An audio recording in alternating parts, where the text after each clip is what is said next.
ભરૂચના જંબુસરમાં રસ્તાના અભાવે દર્દીને ભારે હાલાકી છે। વોર્ડ નંબર 4માં ઇસ્માઇલનગરના રસ્તાના અભાવે ભારે હાલાકી છે। રસ્તાના અભાવે દર્દીને ખાટલા પર લઈ જવાની ફરજ પડી છે। કાદવ કીચડમાંથી દર્દીને 108 સુધી પહોંચાડવામાં આવ્યો છે। ઘટનાનો વિડીયો સામે આવ્યો છે। વિડીયો વાયરલ થતાં તંત્રની કામગીરી સામે સવાલ ઊભા થયા। અનેક વખત રજૂઆત કરી છતાં નિરાકરણ ન આવ્યાનો સ્થાનિકોનો આરોપ છે। પૂર્વ ધારાસભ્ય કિરણ મકવાણાએ કહ્યું છે કે સમસ્યાનો ઉકેલ નહીં આવે તો ઉગ્ર આંદોલન પણ કરવામાં આવશે।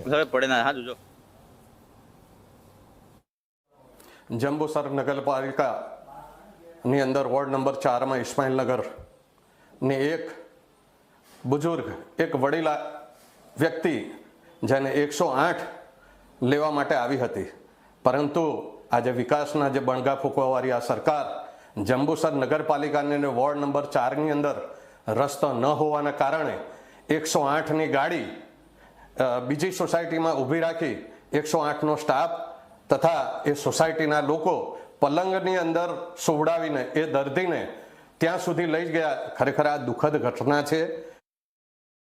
અમે અત્યારે ઊભા છે તે ઇસ્માઇલનગર સોસાયટી છે, વોર્ડ નંબર 4ની સોસાયટી છે। અહીંયા રોડ રસ્તાની એટલો અભાવ છે કે પ્રાથમિક સુવિધાઓ લોકોને મળી નથી। અહીંયાથી દર્દીને અત્યારે લઈ જવો હોય ને તો એટલી તકલીફ પડે છે। એક કાકાને તમે જોઈ શકો છો આ વિડીયોની અંદર કે આ લઈ જવામાં આવી રહ્યા છે અને એટલો ખરાબ રસ્તો છે તે ખાટલામાં લઈ જવા પડી રહ્યા છે।